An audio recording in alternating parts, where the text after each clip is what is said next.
Assalamu alaikum. I have the great honor and privilege to introduce my brother, Professor Mikhail Naim Nash. His biography, his little bio is there on the back so you can read it. Professor Nash will be the panel moderator.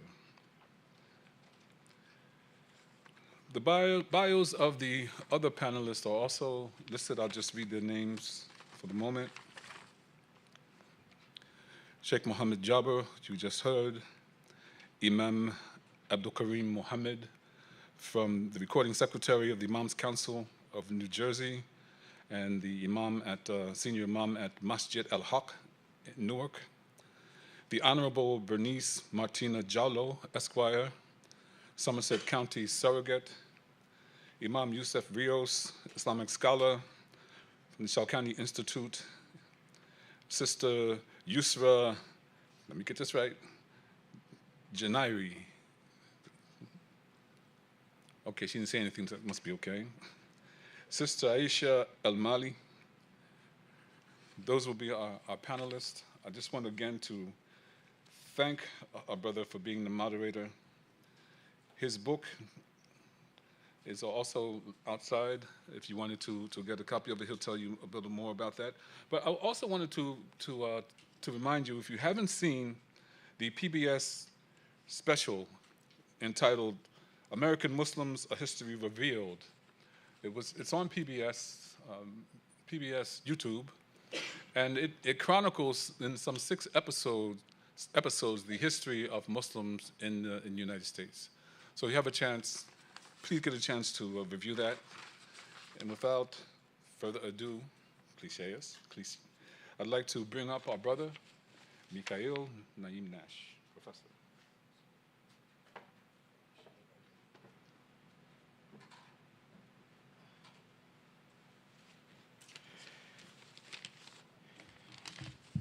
Assalamu alaikum.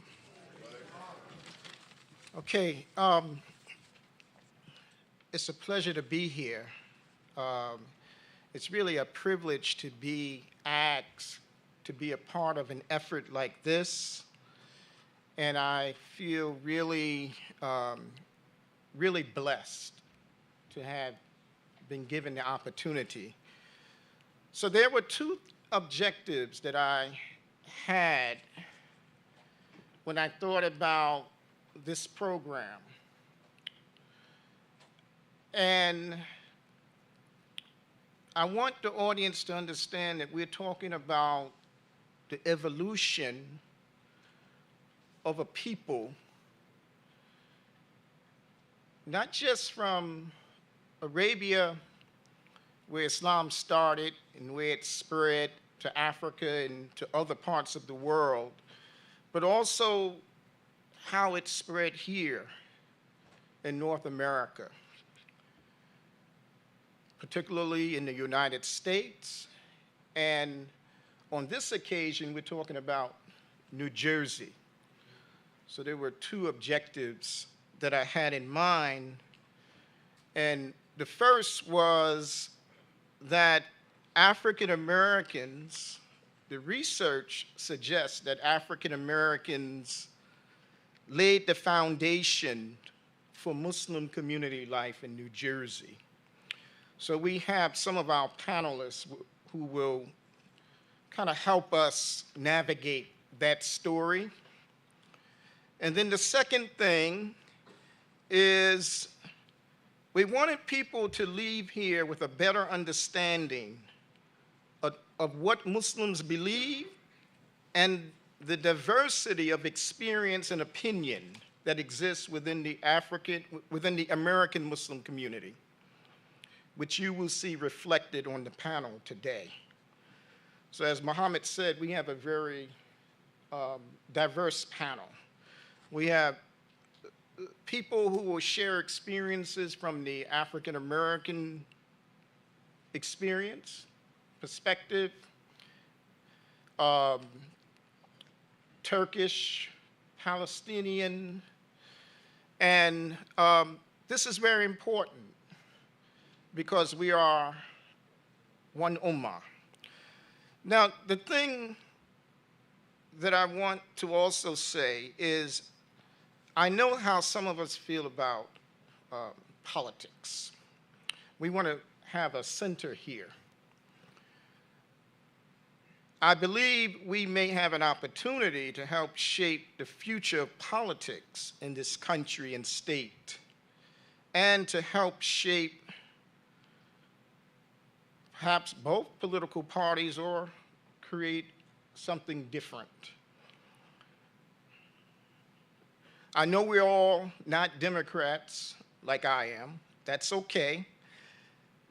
But the Democrats, however, in my view, has been the party that has represented the interests of the masses, let's say the workers or the common people.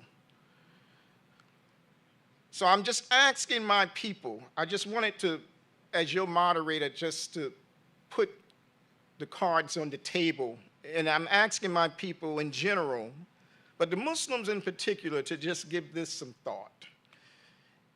I'm operating from the premise not as a theologian, we do have some among us, but as a history teacher of 30 years, a native Newarker, a native New Jerseyan, and as your brother, that when Islam finds a person or people, it meets them where they are. And it met us where we were in this state. We're going to hear some of the stories today. New Jersey, I think, provides an important case study for this claim. Today, on this blessed Muslim Heritage Month occasion, we want to talk about the evolution of Muslim community life in the Garden State. And this is only the first in a series of programs that we hope to plan. Lastly, it is very fitting that this program is being hosted by the Africana Studies Department. Africana Studies is my field. The African continent was the first place the new religion in the Arabian Peninsula had spread to in the 7th century, and this began during the lifetime of the Prophet Muhammad. Not only for that reason is it fitting, but people of African descent, especially African Americans, have been operating on the margins of history, almost as if they had made no contribution at all. And if we look at the broader context, we know that Muslims have been operating on the margins of history as if we haven't made a contribution to America or to New Jersey. So that's the reason why a program like this is important.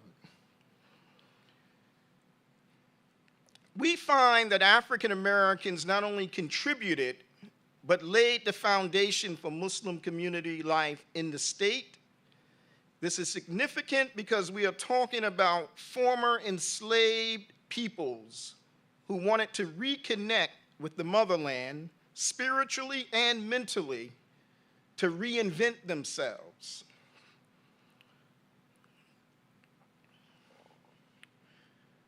Before starting the panel discussion, I want to just share a couple of acknowledgments. I want to acknowledge my Imam, Wahiuddin Sharif, who was supposed to join us today on the panel, but due to hospitalization, is unable to. So we ask the audience to please keep him and his family in your prayers. And secondly, Dr. Muhammad Hatem, who has worked so hard with the university and the state and the Muslim community to make this program happen. So thank you, dear brother. Okay, so I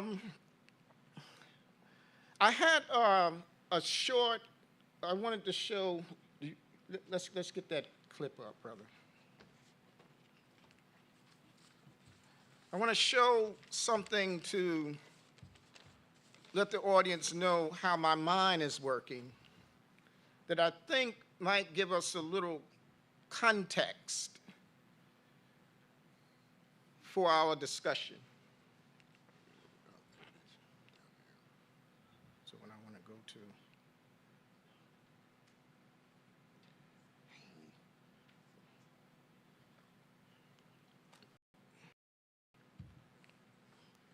When you want to go to your next one, yeah, what? exit out, and it'll be on the bottom.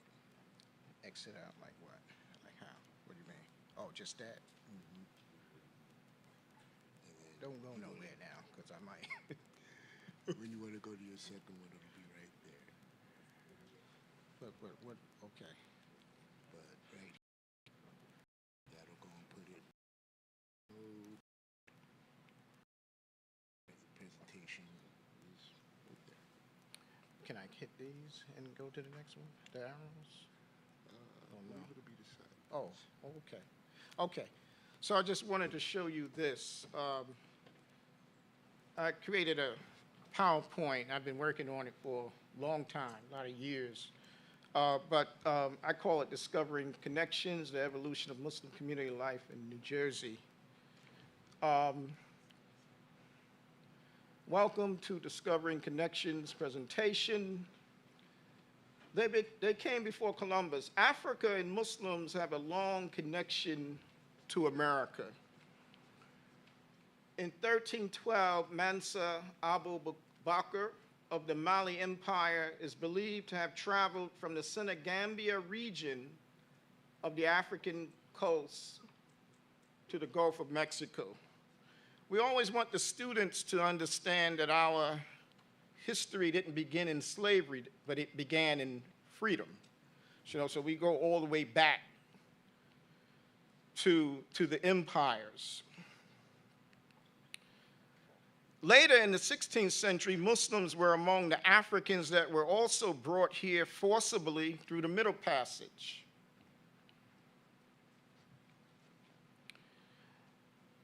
Yaro Malmout was one of the unfortunate Africans, Muslim, who came to the New World this way.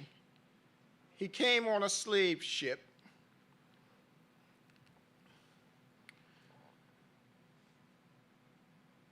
Charles Willson Peale,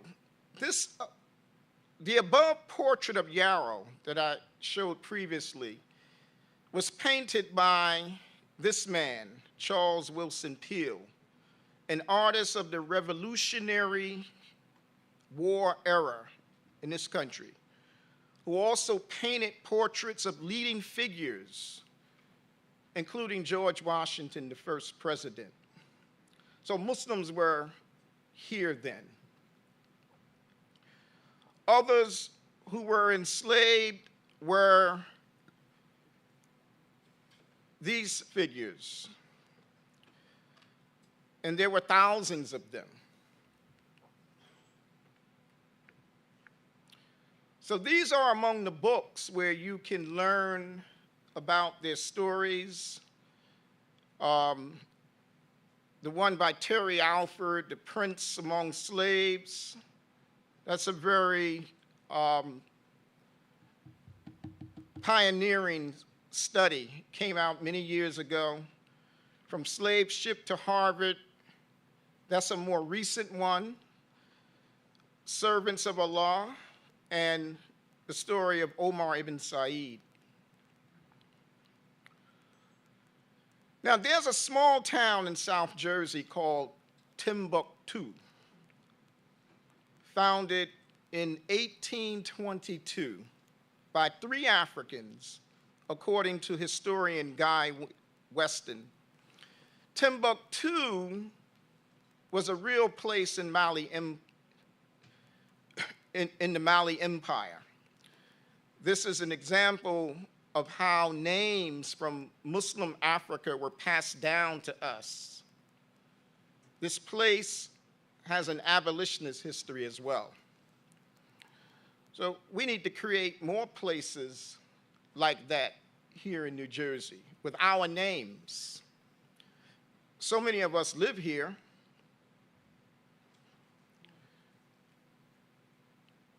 Residents of this area also fought in the Civil War, and it was one of the places where safe houses could be found on the Underground Railroad.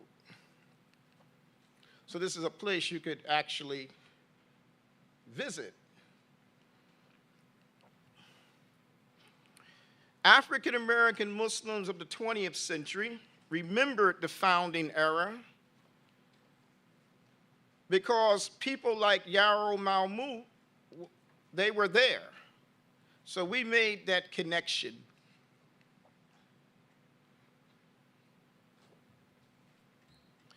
African Americans who claimed Islam are organized in New Jersey in the first half of the 20th century, really in the first quarter of the 20th century. They established the Moorish Science Temple of America. So at this time, in the first quarter of the 20th century, there were really no organized people from the Muslim world as we know. Now, I understand we have some new research that's coming out. We may find that there is some more to tell about that. But we do know that the African Americans were here in the first half of the 20th century. And they were organized and recognized by the state. Izzeldin, a former Moorish American, converts to Sunni Islam and becomes the founder of the Adinullahi Universal Arabic Association, 1938. We have a representative here. He established Izzeldin Village in Hamilton, New Jersey, and his headquarters in Newark. We understand that there was a Turkish connection when he actually left the country in the late 20s or the early 30s. He went to Turkey with the help of the Turkish American community. And he left Turkey, he didn't stay long, and he went to Egypt. We actually have a picture, a photo of him on a balcony in Egypt right before he came back to America.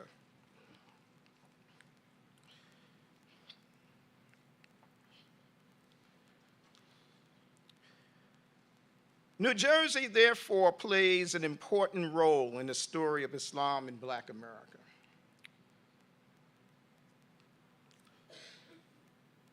The connections between New Jersey, the Muslim community at large, and the founding era is also evident.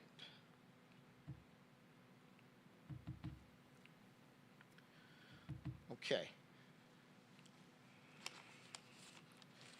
All right, so I wanted to show you this just to give you some context, and it will help us when we hear the individual stories from all of our presenters today.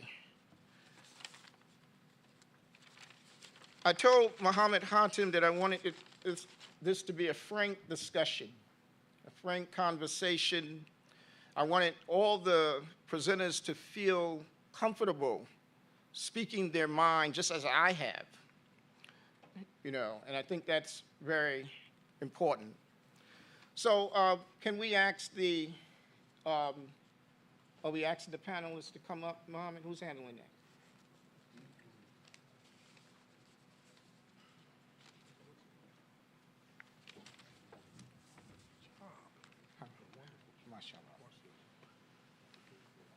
So we're going to request at this time that our panelists make their way to the stage so that they can situate themselves appropriately. As they do that, we're going to position our very own Dr. Gray, who will bring remarks to kick off before we kick off the panel. So panelists, if you would come at this time, and we appreciate it. Let's give them a round of applause as they come. Let's lift the spirits of a celebratory moment and encourage these panelists, some powerful panelists, and Dr. Gray will come at this time and bring her greeting while they situate themselves. Inshallah.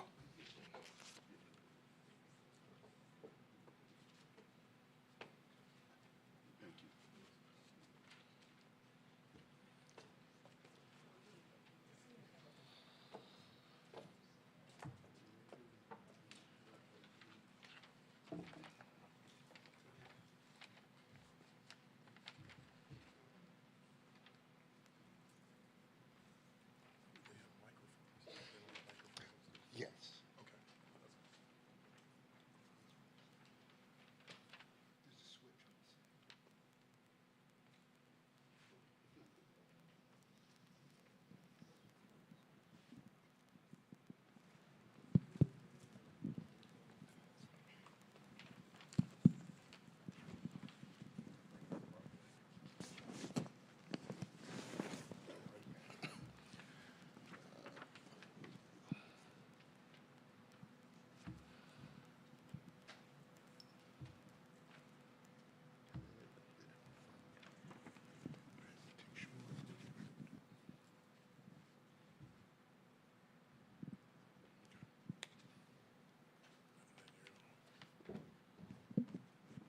Okay, thank you. As the team gets that together, I want to ensure for identification purposes that we appropriately recognize our leader as she comes at this time. Dr. Sancha Gray, who is a remarkable educator within our state and globally as well, serves as the Senior Vice President of Entrepreneurial Educational Initiatives and the Acting Dean of the College of Education.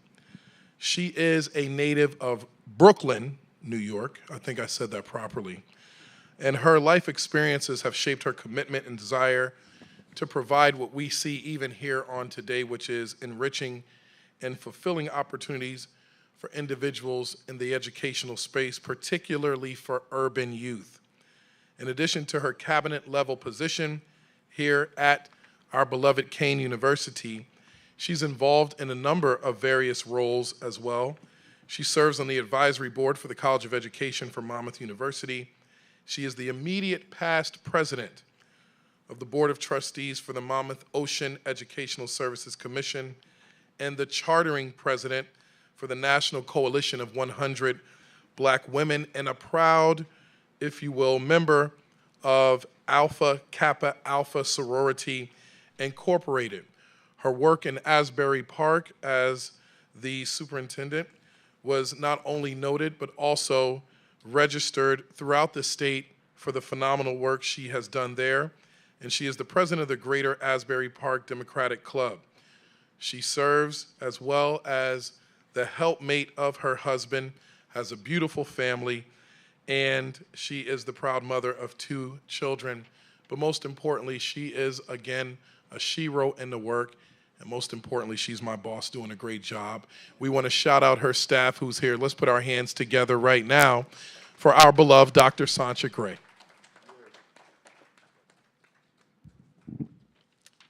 Good morning, afternoon. Assalamu alaikum. It is my pleasure to be with you this morning as we've transitioned already to afternoon. So good afternoon. It's my distinct honor and privilege to be here today on this first annual Muslim Heritage Month celebration.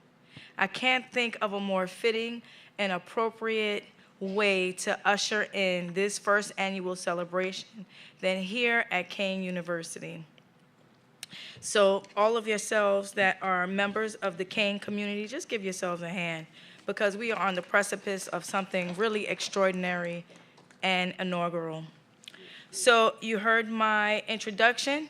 I want to take this time to highlight our acting director for the Center for Africana Studies, our very own Dr. David Jefferson Jr., and his phenomenal team for ensuring that not only that the Kean University Center for Africana Studies was involved in the inaugural event, but also engaged in outreach across the campus so that other divisions could be a part of this as is fitting and as is appropriate for them to do so. So thank you, Dr. David Jefferson Jr. and your amazing team for your outreach throughout the Kane University community, because that underscores and highlights everything that our president talks about when he speaks of being present in our community through anchoring down. I want to highlight and note some members of the president's cabinet that are here. I know our president, Dr. Lamont Repollet, will be coming shortly, but it is also fitting and appropriate to note that there are other members of his cabinet and executive team that are here. I'm going to ask if you would be so kind as to stand, because your presence is invaluable. Senior Vice President Jerome Hatfield, thank you so much. I believe I saw Vice President Dr. Rodriguez in the back and some other members of the President's cabinet and executive team. But also when we talk about the work that we do as a community, and largely what you're hearing, what I've already heard, and what I know to be true is that leadership like what you're hearing about, what you're seeing, it doesn't happen in a vacuum.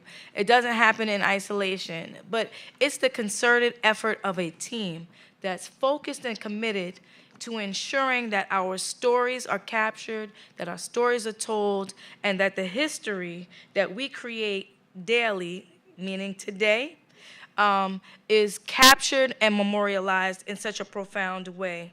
As a public institution with such a diverse population, we're also prioritizing this opportunity, this event, and this moment, because we know that we are the shapers of our history and the creators of our future. So again, I don't want to delay the learning that's going to occur. I'm so excited to hear from this panel. Having grown up in the era that I did, all I have ever heard about in my life, especially as a Brooklyn native, has been about the contributions of the Muslim community and the impact that is still felt within our communities at large, particularly around civil rights in this country and how we have all benefited from it. I'm really excited to learn and grow with you, and I want to thank you, and I wish everyone a meaningful and educational event and day of learning. Thank you again for donating your time, your talent, your treasure, and your wisdom to enriching our lives through your stories. And now back to our beloved Acting Director, Dr. David Jefferson Jr.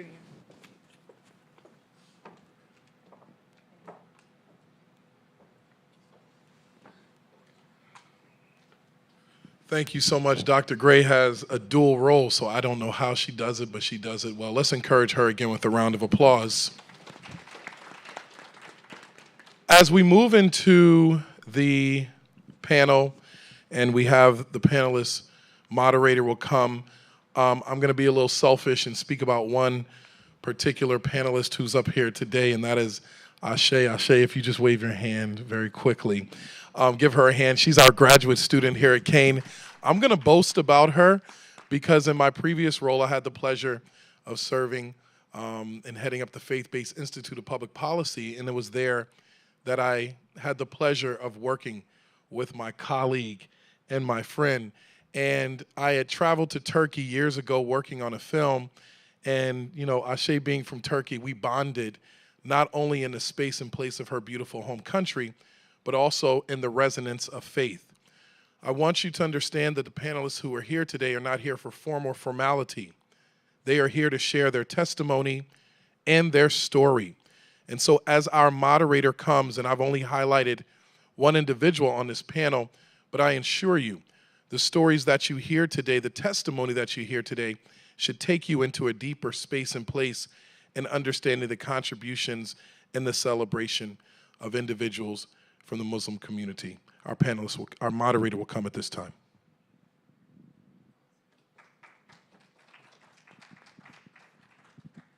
Okay, thank you, Dr. Jefferson.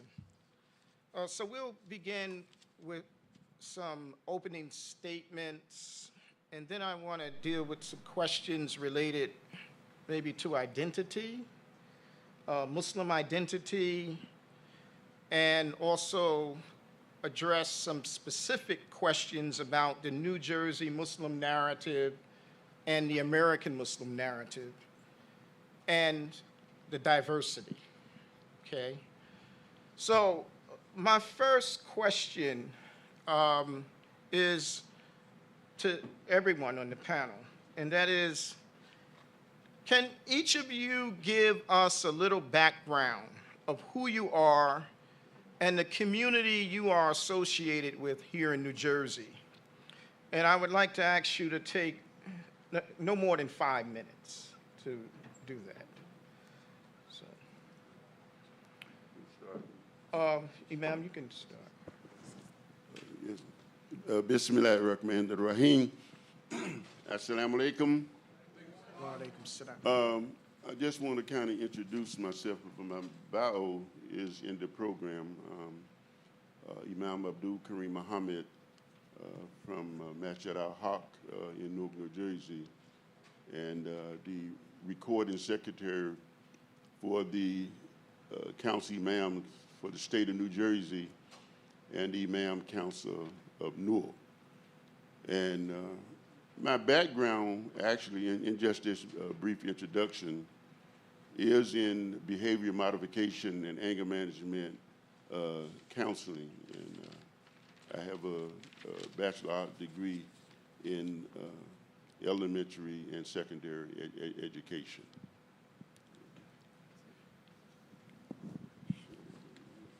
Assalamu alaikum.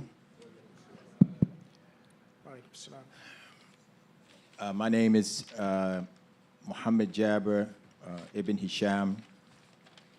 I'm going to try to cram my bio in 5 minutes as the professor instructed us. I'm a second-generation American-born Muslim. I'm the son of the late Haji Sham Jabir.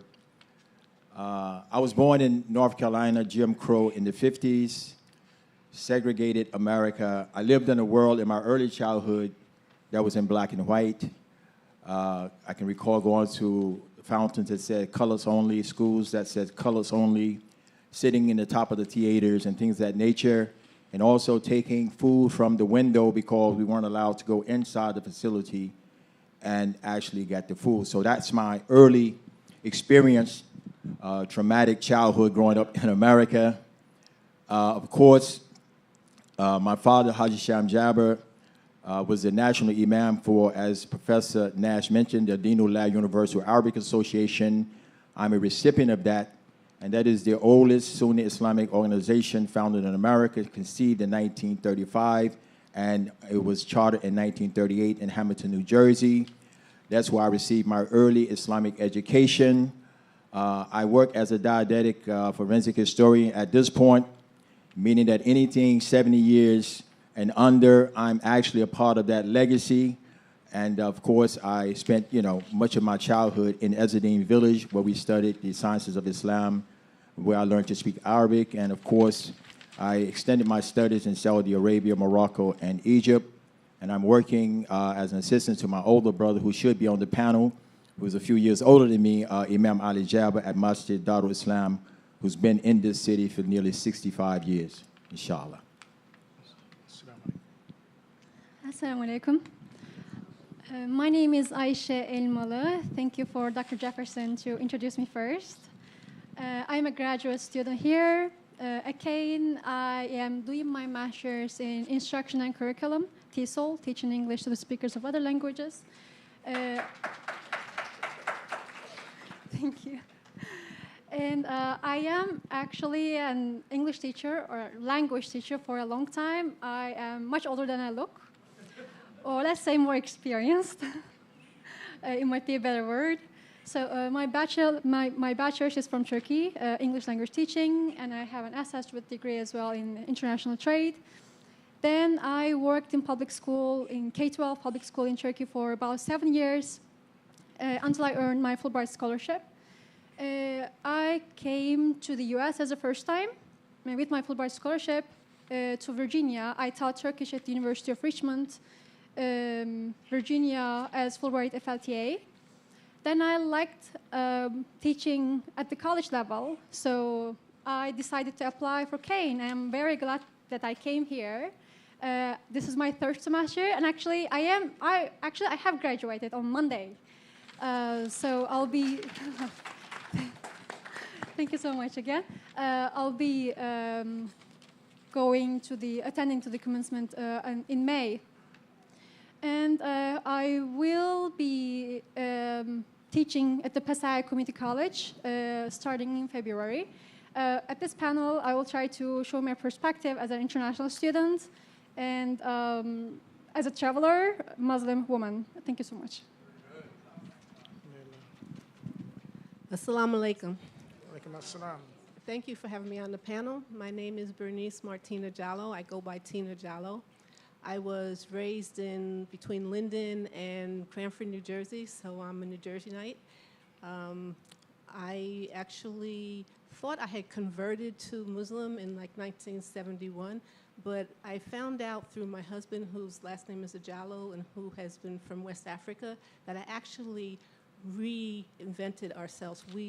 Let's see, Abu Ayyuba Sulaiman Jallo is a relative. He was one of the Muslim slaves that came here in 1731, and he was a relative of ours, and he actually was an Islamic scholar.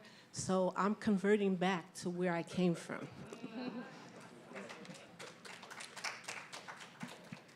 Currently, I'm a member of Dwaza Islama, which is a Sierra Leone masjid in Somerset. I live in Somerset County. I'm also a member of the Franklin Township Muslim Association, New Jersey Voters Project.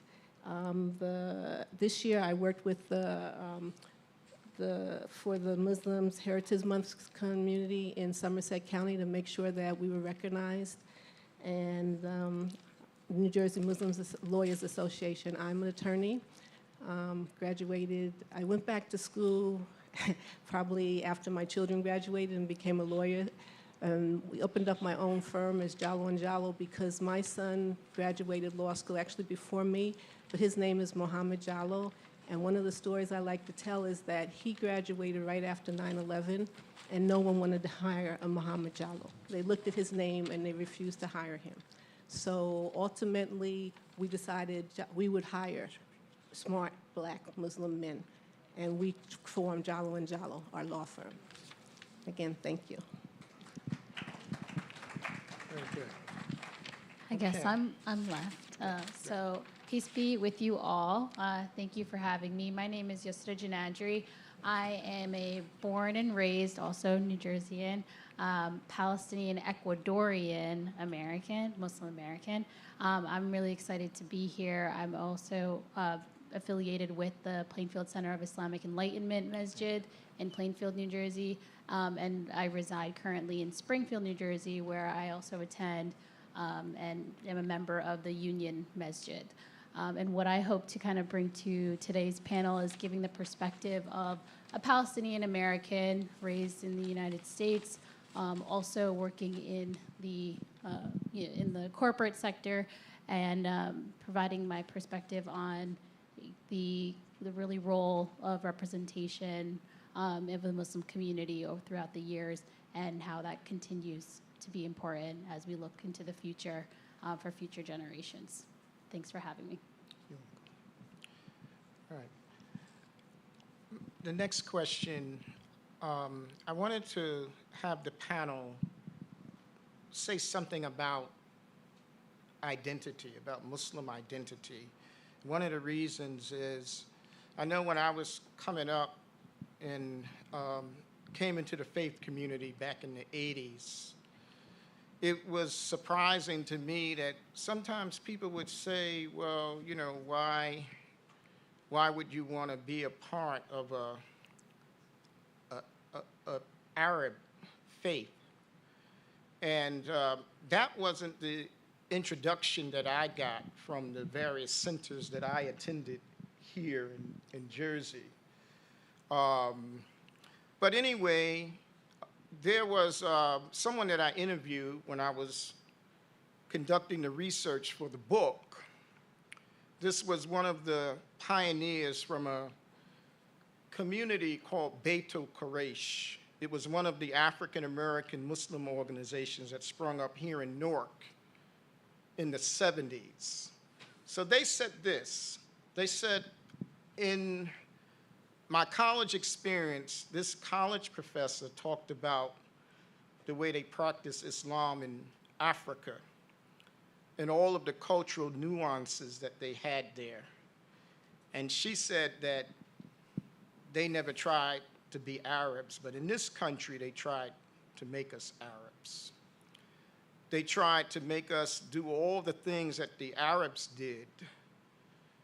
So I was just wondering if anyone on the panel could kind of speak to that, because I never felt that from my Muslim community. I felt very secure in my faith as a black man, as an African American, but also one who was a Muslim. You know, so anyone could respond. I want to just first, when we look at the history of Islam in America, we find that it was actually more of the Indian and Pakistani involvement who preceded the Arabs in integrating Islam into society. And my great-grandfather, Grandpa Mal, he came to America as a slave, as a very young person.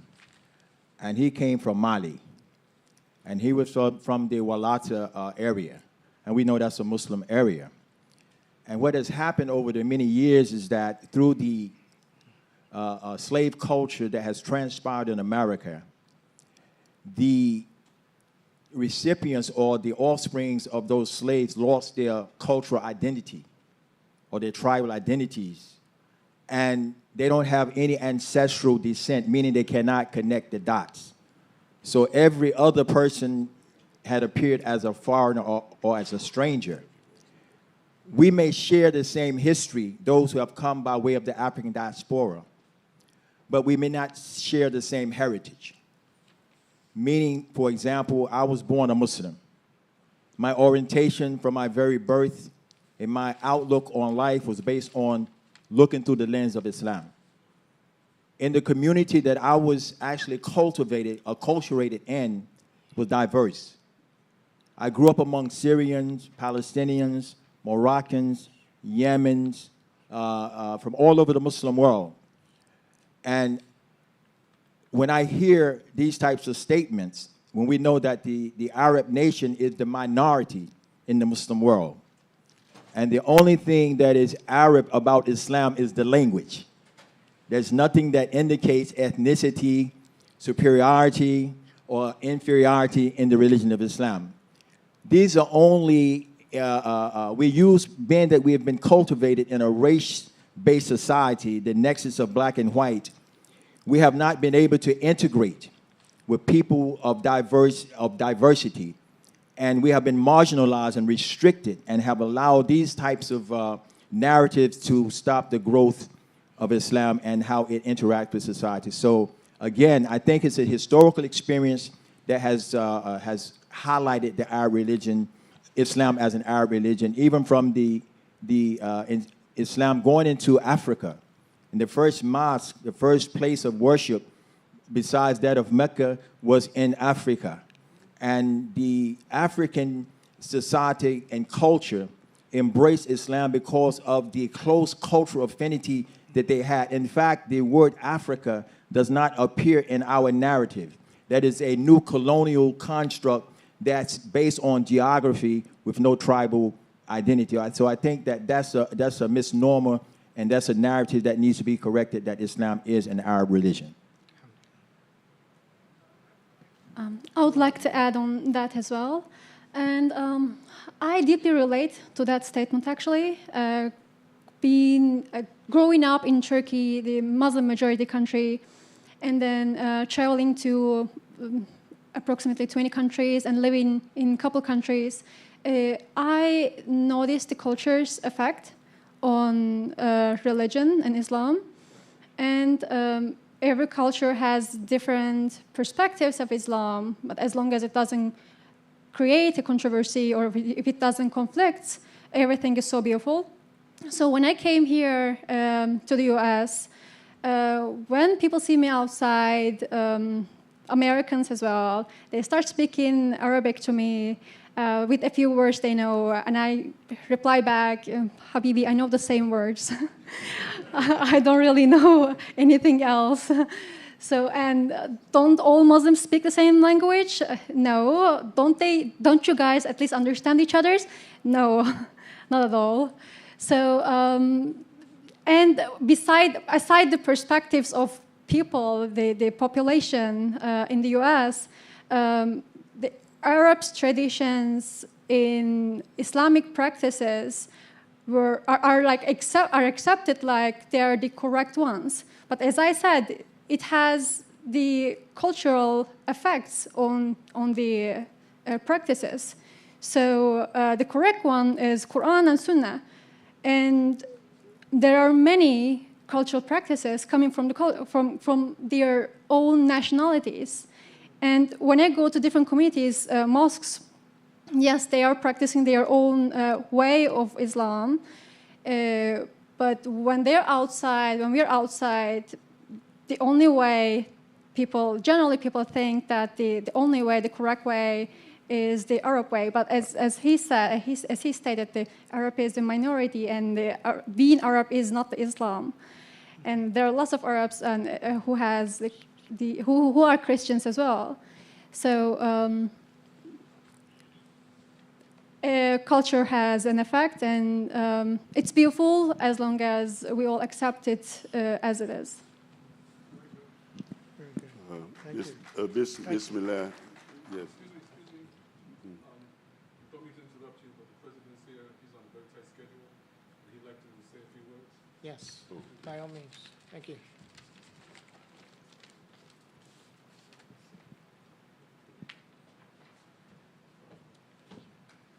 Good afternoon, everyone. I sincerely apologize. My schedule is kind of tight, and my meeting I had to support our students in career opportunities went over time. But I did want to come here today and say a few words because I think it's important. McCain has been a pioneer for diversity and inclusion for years. That's part of our mission. And this administration, my administration, we always strive to create safe spaces for all students. And so I'm going to say, Assalamu alaikum. Peace be upon you. Yes. I'm sorry. Oh, I thought he said something. Oh, students, faculty, and staff, and guests, welcome to Kean University's first annual Muslim Heritage Month celebration. It is my distinct privilege to stand before you today as we mark this historic moment in our university's journey towards greater inclusion and understanding. As I look across this gathering, I see diverse members of our community together, but it makes it special because I see some special people in my life that are here today, whether it's that of Muslim, whether it's Itunu Balogun, whether it's Muhammad in the back, and so for me, whether it's Basin in the front of me that works in my office as a graduate student. So like anything, as a person of color, I truly know that we are everywhere, and sometimes they don't see us. But when you have moments like this today, we're at the forefront of conversation and discussion. And I think cultural heritage and understanding and communication bridge the gap towards understanding. So we're excited about today. And I'm excited to see, as I look around this room, some of my Kean community members and say thank you. Thank you. So our Muslim students, faculty, and staff are integral parts of our Kean family, strengthening our academic communities with their scholarship, leadership, and unwavering commitment to excellence. Today, we celebrate these contributions, not just as part of our history, but as vital elements of our present and future. The celebration of Muslim Heritage Month at Kean represents more than just an addition to our Heritage Month calendar. It embodies our fundamental belief that the true educational excellence can only be achieved through the embrace of diverse perspectives and experiences. This month-long celebration offers our entire university community unprecedented opportunities for learning and connection with the Muslim community. But our commitment to inclusion extends beyond this month of celebration. At Kane, we are actively working to create safe spaces where Muslim students can thrive. Our meditation and interfaith room, halal dining options, and cultural programming demonstrates our ongoing dedication to meeting the needs of our diverse student body. These are not just amenities, these are statements of our values and commitment to ensuring every student feels at home at Kane University. The Muslim Student Association has been a beacon of leadership, organizing initiatives that bridge cultural differences and foster understanding. As we inaugurate this celebration, I remind each of you that true understanding comes through genuine engagement and open dialogue. Let's use this month as a catalyst for deeper connections and more meaningful conversations that will continue throughout the year. To our Muslim students, faculty, and staff, know that your presence enriches our university immeasurably. Your perspective, your faith, your traditions, and your contributions make Kane that much stronger. This celebration is both a recognition of your impact on our community and a promise of our continued commitment to supporting your success. To those less familiar with Muslim heritage and traditions, welcome to this journey of discovery.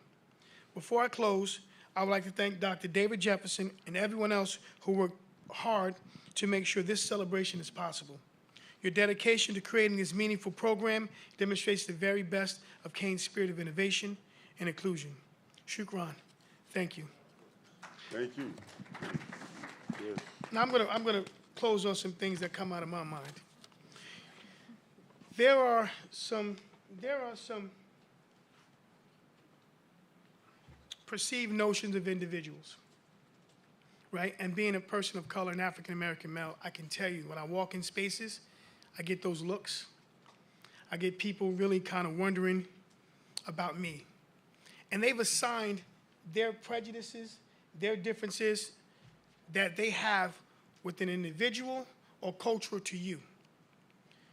However, when we have events like this, we tend to break down those barriers. Yeah. Right? Yeah. I think we tend to break down the barriers, and it's an understanding because I tell you this, I use Itunu Balogun, my Deputy Chief of Staff, as an example of someone who didn't know much of the Muslim heritage, but someone who reminds me that it's not just Christmas, right? Right? And even though I love myself some Christmas, I am mindful that there's other religions that celebrate holidays that I may not be aware of, right? Or the respect that I have now for Ramadan and during that season because the individual working close to me daily is fasting, right? And now that individual is fasting but still doing their work and still contributing and still excelling, but you're more mindful and cognizant of the fact that don't eat in front of them, right? Because I was guilty of that. I would order food. Everybody want food? But the more you are immersed in someone's culture and someone's heritage, and the more that you become familiar with their traditions and their norms, you start to be more attuned, right? Attuned to their perspectives, to their voices, to their ideology, right? We may disagree on things, but you start to appreciate what they do. And so when it all hit home for me, having someone so close to me working in the Muslim faith, working with me, and understanding that, but I went to Dubai with my family. And like I said, you go in all these ideas and these falsehoods about, women wearing hijabs and how they feel oppressed and things of that nature. Let me tell you, when I was in Dubai, I seen beautiful women walking with pride and a sense of pride in their cultural garb, right? And I was with my family. And you start to appreciate, wow, there's a lot of false narratives in the world. And I can tell you, when I came back, I had a better appreciation, right? I looked beyond the garb and looked at the individual, right? Because they have lived experiences that and what we may deem as something that may not be culture norm to us is normal for someone else. But when you see people living in their daily lives, you start to say, wow, there is a divide within this country and this world. But until you're immersed in it, right, and you start to see that prayer and fasting and those cultural norms and are a daily thing in another part of the world. So that's why we at Kean University invest a lot of resources and time in giving our students opportunity to travel.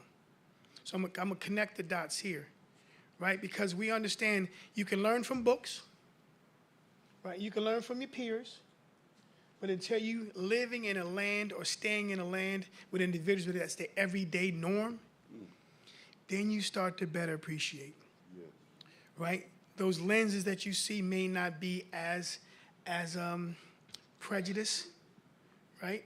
Because we always prejudge. We always prejudge as individuals. That's part of what we do. That's our habit.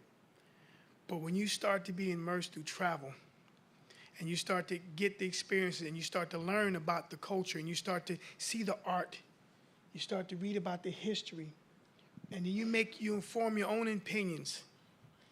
You start based on your own lived experience. Truly learn.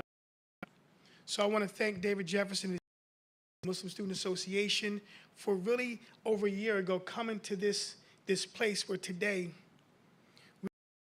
Muslim Heritage Month, and added to our calendar, and our faculty can have a time we go long about this month progress, right? It's nice to know that university and institution is using that time to highlight and celebrate and to organize and to bring light to the rich culture of to whoever you serve. So today, let it be a day of discovery. Let today be the start of something great. For those who are not Muslim, reach out and talk to a Muslim student. Read a little bit more, ask questions, because when you start to do that, you start to knock down those walls of biases. You start to increase the tolerance. So thank you and God bless. Thank you. Thank you.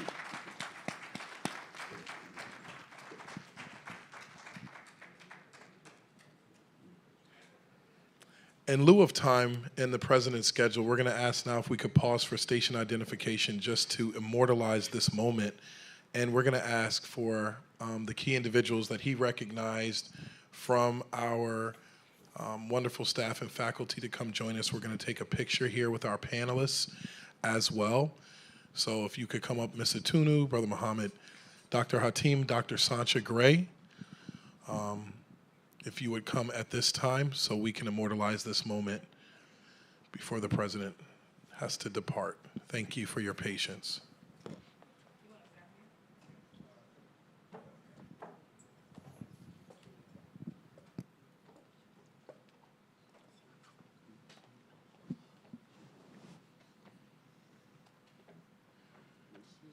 We're gonna stand behind so we can get you guys a picture too. All right? Stand behind.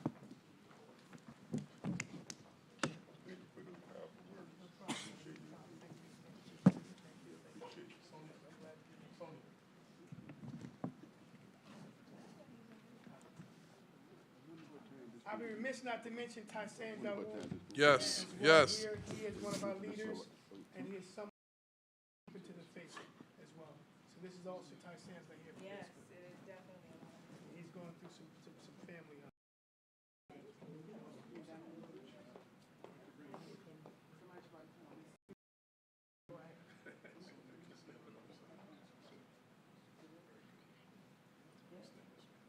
Where's Alicia? She's on? They're upstairs working. You guys can smile in the front too.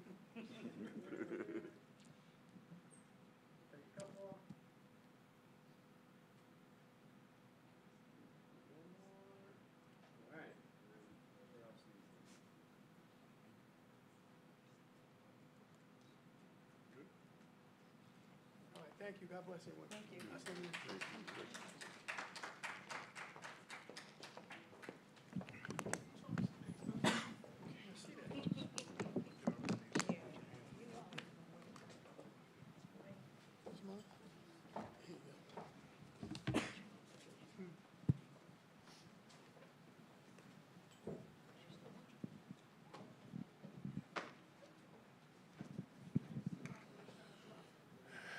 And now back to our regularly scheduled program. I thank you for that pause.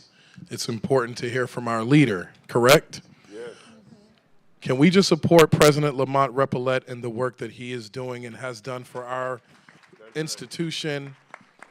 Can you please do a little better than the golf clap for him? I want him to hear a little bit something in the work that he is doing. Thank you. Our moderator will come at this time as we continue our panel, and we are excited that completion of the panel, we will have our moment of prayer, and then we have a wonderful lunch that will be served where we can sit and be in community together.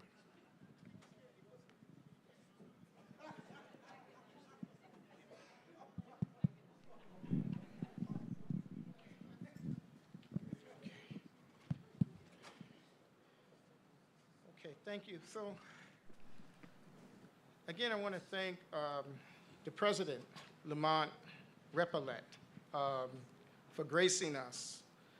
And I'm glad he said something about the importance of the university. I'm really glad about that, because that's really the beautiful thing about this kind of setting, is that we are committed to creating safe spaces for people to grow, to learn and grow. That's the beautiful thing about the university. So it was the Muslim community that nurtured me, but it was the university that broadened my horizons in terms of meeting people from all parts of the world. So, again, thank you, President Repollet. So I want to turn back to the discussion. If you look behind you, I put a projection. I projected Imam Jabbar's teacher, Professor Izzuddin, and it's very, I have very vivid memories about speaking with your father back in the 90s, and trusted me with the information. You know? And at that time, I was working on my master's thesis, and that was in the 90s. And in 2008, we kind of cleaned it up, and we put it into a book, you know, because my advisors, they thought, they said, you know, this needs to be, you know, people need to know about this heritage. But I projected his picture there because I wanted the audience to get a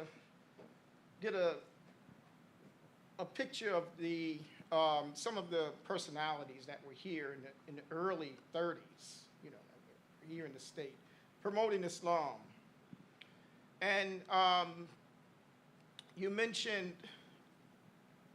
about, when I raised the question about identity, as I recall, he was very particular about saying, like, Hamitic, like, you know, meaning that he wanted his people to identify, you all to identify with your, like, your ethnic, I guess, background, you know, black, you know, and that was the reason, from what I understand, why he said, he put emphasis on Hamitic. I was wondering, can you, you know, yes. expound on that? When we look at the term Hamitic, you know, we have to go back into the space in which he was actually teaching. We're talking about the 30s. You know, there were only basically two religions that was actually being pronounced in America, and that was Christianity and Islam. And of course, we had the Jewish community. They weren't active in proselytizing. Mm-hmm. So if we look at the term Hamitic, you know, and of course, we should look at the kinship between Africa and Arabia. For number one, Hagar, which is a biblical personality and also in the traditions of Islam, was the mother of Ismail. And she herself come from the continent of Africa, designated as Egypt in the actually Nubian area. Ismail wasn't born in Africa, or Ishmael wasn't born in Africa. Ishmael was born in Palestine. His father, Abraham, was not born in Arabia. He come from beyond the Tigris and Euphrates rivers. He crossed over. Ismail or Ishmael himself settled in Mecca. And there he married from the Jurahum tribe, which was the Amhara nation that gave birth to the Ethiopians. So when we look at those regions of the Hamitic people of Ham, Shem, and Japheth, and then we look at Ham, Cush, Put, Mizraim, and Canaan, these are the regions in which the Arab nations grew out of. And so there was no difference or any real color line between Arabia and Africa. In fact, Arabia was Northeast Africa until 1837. So he wanted to give the people in America who had been reduced to just Negro with no cultural identity, no ancestral descent, to reconnect them, at least to some biblical or theological or linguistic family. And also knowing that the bloodline of those who left Arabia and went into Africa and set up Islamic societies and states, they didn't go there with a round-trip ticket. They went there and they settled down and amalgamated with those people. And of course, we see in some of the classic manuscripts of Mali and Mauritania, they are written in Arabic. And actually, Arabic was the first language in Senegal for many years. So he had, see, we have to understand that Professor Muhammad Azzeddine did not get his education from books. He actually sat in an organic society where all of this information was disseminated to him from people who actually had come from those regions. So that's why he came back putting emphasis on identity, because he wanted to remove the stigma that we were an inferior people. Thank you. Thank you. Thank you. My next question, I'm going to pose it to our beloved Imam Kareem, Imam Abdul Kareem Muhammad, because he too is a part of a community that helped us to understand the importance of identity, you know. And they identified with another historical character. Some of you may know a figure, Bilal. They called themselves Bilalians, because Bilal was a black man in Arabia during the lifetime of the Prophet Muhammad. So this identity question is important. But my question to Imam Abdul Kareem Muhammad is, well, you joined the Nation of Islam in 1969, if I'm correct. Yes. And so you were a part of what is called the first experience and stayed once Imam W. Muhammad brought in the new teachings, which was in 75. And if I may quote you, you stated,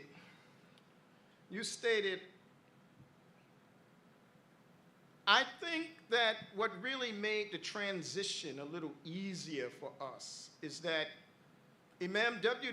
Muhammad, and we have to give him credit, did an excellent job in giving us the knowledge of the Quran and the life example of the Prophet Muhammad, which we call the Sunnah from the collection of Hadith. And he gave that to us in a way that we could comprehend and understand it. So can you give us, Imam, some more insight into that, as there seems to be some controversy about the impact of the transition on people. I've experienced that as a professor. So perhaps give us some examples of what he did that made it easier for you, or what you know of. Yes, thank you for that question. And I'm going to be very, very honest with you. It would probably take an hour to really get into the explanation, Professor Nash, of that transformation and that transition that we all went through. But I just want to say a few words. It's been an excellent program. And I think all of us were so impressed. I'm speaking from my spirit, my heart, my soul now. When we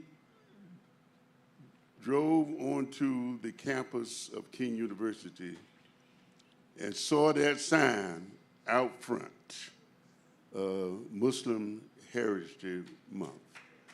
That was powerful, profound. It made me feel so good. My wife and those who came with me, I was so impressed, so impressed. That's dawah all day long. Dawah means propagation. The name Muslims. Everyone coming on this campus is seeing Muslim Heritage Month. Celebration, alhamdulillah, Allahu Akbar. I was so impressed. I was so impressed and so proud to be a Muslim and that my religion is Al-Islam. So proud of that. Yes, Professor, I had to just first say that. And I'm going to be respectful to the panel. I'm going to be respectful to our audience. I have a lot to say. I have a lot to say, but out of respect for everyone, you know, the time is not going to permit us to express what we really want to say in our heart and our soul. But we thank you, Allah, for our presence today. We thank you, Allah, for our attendance today. We thank Governor Phil Murphy and the Senate. We thank King University for acknowledging and recognizing Islam and the Muslim life. So to do justice by you all, I really want to go into it, but I'm not gonna do it. I want to just say briefly to your point, Professor Nash, is that I am a product of the Nation of Islam. Real, Allahu Akbar. And now we are following. I want you to hear this here, and you take this home with you. And now we have made that transformation, that transition, that evolution from the Nation of Islam to the Quran and the Sunnah of Muhammad the Prophet, sallallahu alaihi wasallam, and that is a miracle. That is a miracle, and I will end with this here, Professor Nash, because if I get started, we're going to be here all night. I know. We get started all night, but I want to say to that powerful question that you just asked in the end of this here. We came from worshiping a man. This is true. This is history. The world knows this. But worship a man. Master Farah Muhammad, a God in the flesh. God in person. God incarnate. That's what we were taught in the first experience, in the first resurrection. What is a miracle? Take this home with you, because you have to think about this. Take this home with you. The miracle, and I'm going to stop right there, because like I said, brother, I want to go. I want to go and explain a lot, but I love you all so much, and I respect you all so much. Alhamdulillah. But some of you can make this connection right away. So we came from the Nation of Islam, that experience. That's right. And through the leadership of Imam Wahiduddin Muhammad, we were able to make that transformation and that transition from the Nation of Islam to the world community and the Sunnah of Muhammad the Prophet, sallallahu alaihi wasallam, that number 1 point, Muslim, don't you forget this, we number 1.9 billion Muslim throughout this world, the second largest religious community on this earth. Praise be to Allah. So we made that transition from the Nation of Islam to the Ummah and the Sunnah of Muhammad the Prophet, and that's a miracle. Thank you. Assalamu alaikum. Wa alaikum salam. Alhamdulillah. Thank you, Imam. And I projected, for those who may not be familiar, I projected the man who kind of led that transition on the screen there, Imam W.D. Muhammad. Yes. Okay. So moving right along, I think I'd like to go back now a little bit and try to see what kind of connections we can draw. I remember, again, talking with Hisham. I see also one of my Imam Bahani, you know, who's in the audience. I think I saw Imam Razak, he was here. But all of them gave me information about the community, you know, the communities that they come from. And they all mentioned how, you know, the communities were close-knit, but they also had connections with Muslims in other places, in Palestine, and Turkey, Muslims from Southeast Asia, from India, the Indian subcontinent. You know, so I was, at that time, all of it was new to me. It was all new to me. Now I know a little bit. All right, so I just wanted to show you this picture. Let me show you this photo. Because I want people to get just a little connection here about some of the early African Americans communities. The picture on your left is the Moorish Science Temple of America. This is that community that I said goes back to the first quarter of the 20th century, you know, when they were here in Newark, when there weren't a lot of Muslims here. And then the picture to the right is the same community, but further in history, you know, like in the 40s. But the importance of that first one is the two people, you can't see them very well, but there's a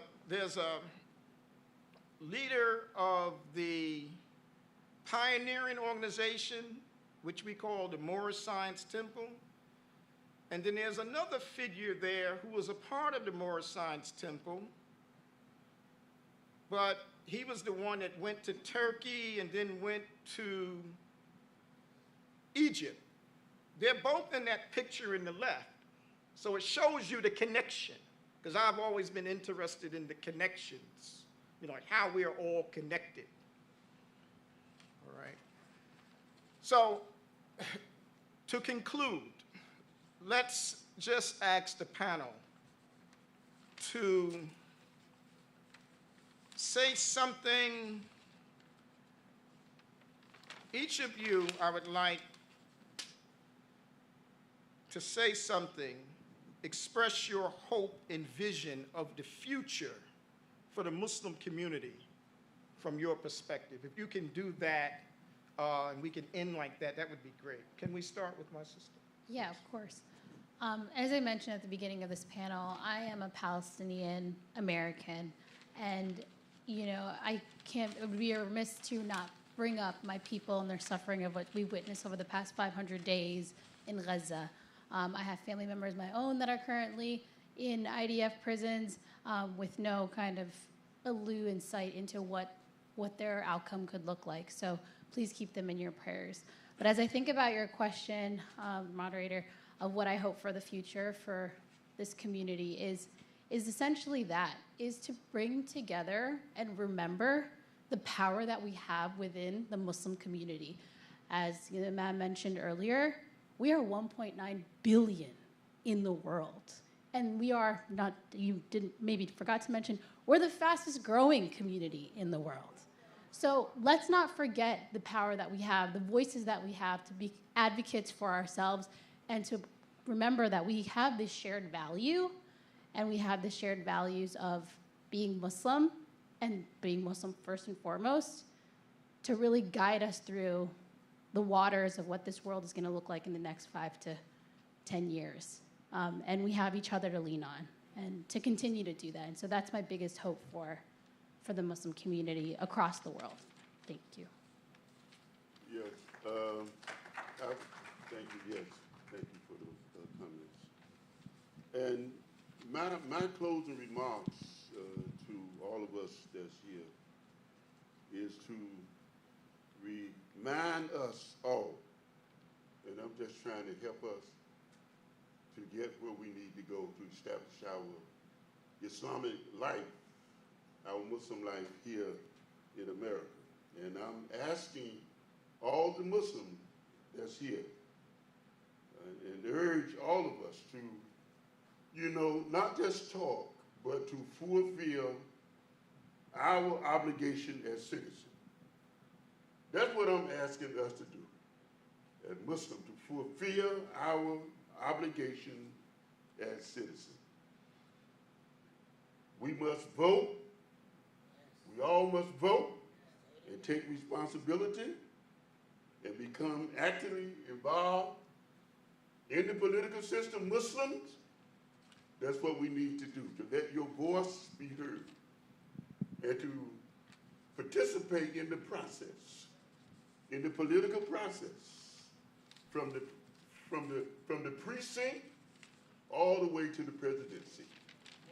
And what I have found and discovered, what these people want from us is to get frustrated. At one time, I was about to get frustrated. And that's what they want you to do. They want you to get frustrated, give up, and throw up your hand. But don't do that.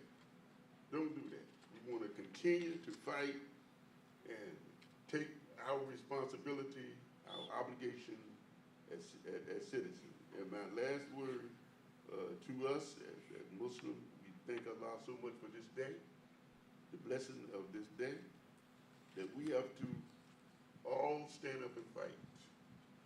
And if we don't have fight, if we don't fight, we're not going to have anything. You hear what I just said? Yes. If we don't fight, we're not going to have anything.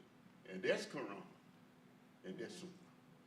So I urge the Muslims, let's get engaged, let's get involved with the political process from the local precinct all the way to the presidency. Thank you. Thank you. Bismillah. You know, Professor Nash, when you show that picture there and where we are today, it speaks to what you just mentioned, where we're going to be in the future from henceforth.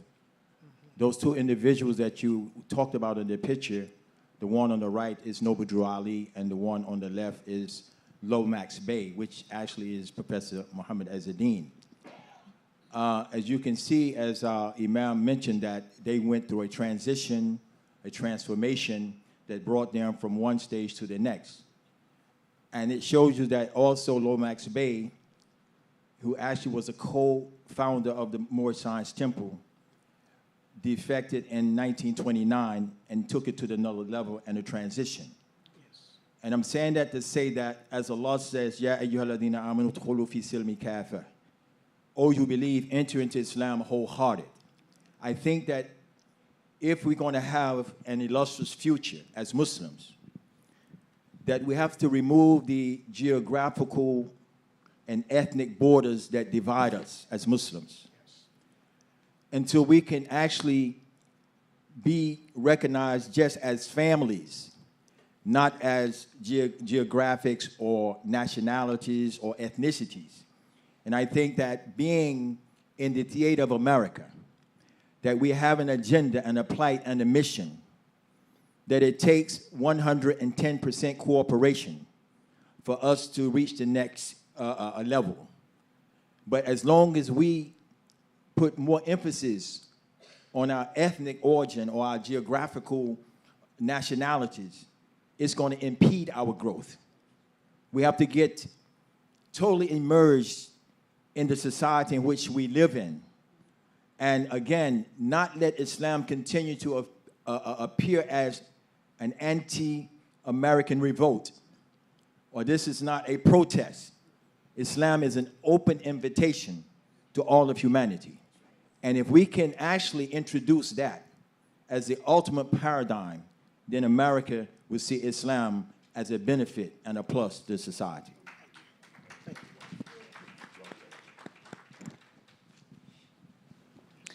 I would like to say that we kind of saw our unity in Gaza situation. So most of Muslim people gathered to be able to show their perspective in that situation, but we weren't enough. But at least I am glad that I saw the unity. But I think we can still do better. Ignorance is creating, we need to know each other at first. If we don't know each other, the ignorance creates prejudices. So we need to be open at first, and then we need to learn about different nations and different Muslim communities. Additionally, there is one more thing very important. We need to improve ourselves more than we are right now. We need more attorneys, we need more educators, we need to show, we need to come to a level and we need to show that we are not really, Islam is not really the terror religion. So thank you. Thank you. Thank you. Sister Gerald. Yes. Well, I'm an elected official in Somerset County. I'm one of 21 counties. 21 counties have surrogates, and there are 2 black surrogates in the state of New Jersey. Myself in Somerset County, who's a Muslim, and El Tariq Kenny in Essex County, who's also a Muslim. So we realize that we have to, as Muslims, become political. We have to take power, even if it's not given to us. We are black people, and we are Muslims, and we have a double strike against us sometimes. If we don't take our political power back and become political, we're not going to make it to the next 5 years, because they will be coming after us. So, you know, I'm looking around this room, and I see a lot of us here, and I think that we have to make sure that we get our vote out there. Too many of us did not vote this last time, which is why we're going to be in the situation we're not in right now. Again, in Franklin Township, we have a Franklin Township Mixed League Association. There's all people from all different countries in that association, because we realize that, yes, Muslims in America are the minority, so we have to bind together. But black people in America are a minority as well. So we have, like I said, a double blammy against us. We have to get out there, we have to vote, we have to take back what we did in the 60s. I mean, I'm a product of the 60s, where we fought, we marched, and whatever we need to do. We cannot become second-grade citizens now. We cannot allow that to happen, and the vote is going to be the thing that keeps us there and uniting ourselves. Thank you for giving me a time to speak. Thank you. Okay. Yes, Imam. Real briefly, I want to thank again King University Yes. for being such outstanding hope. But I want to say to all my brothers and sisters, oh, I'm sorry, yes, real quickly. I want to say to all my brothers and sisters, Dr. Muhammad Hatem, he said, Imam, just to inform you, I am the president of the Muslim Journal newspaper board of directors. And we're here with participating in this great program here at King University, historic program. What I want to say, after we perform Salah, we'll be having lunch, and we brought some copies of our historic newspaper, Muslim Journal. Good. It's the last standing African-American newspaper, one of the last standing African-American newspaper, and we ask you to support it. So during the luncheon, we have complimentary copies for you. If you can make a donation to our historic paper, we would greatly appreciate it. And that's what I want to say. Thank you so much. Assalamu alaikum. Okay. Yeah, I just wanted to say, I just wanted to thank everybody, thank everyone on the panel for your insightful talks today. And yes, and the last thing that we want to do, we'll talk about that over lunch, though, but how can Keene University and the Muslim community build a better relationship, and build bridges of understanding and cooperation? and we could start right here. And so, thank you for being here. I would be remiss if we didn't acknowledge our moderator. I've moderated a number of programs and panels, and it takes a lot of work. And I would say Professor Nash did a wonderful job of what we call, he's not a thermometer, he's a thermostat.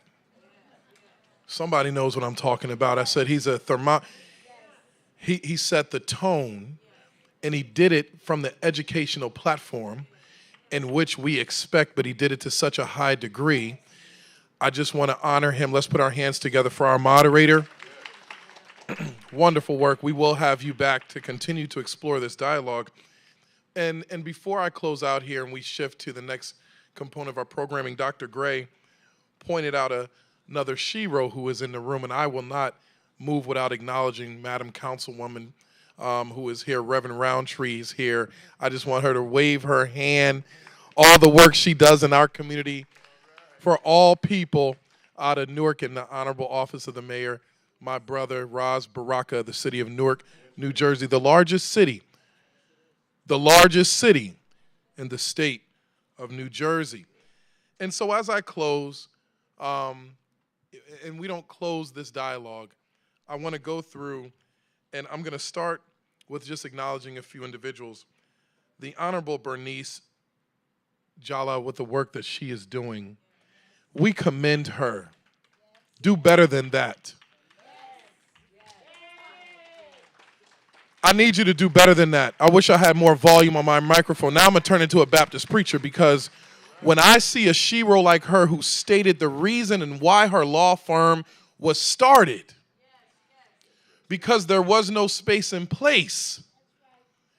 And we have her sitting here. And then we have the son of the man who performed the final rites on the Honorable.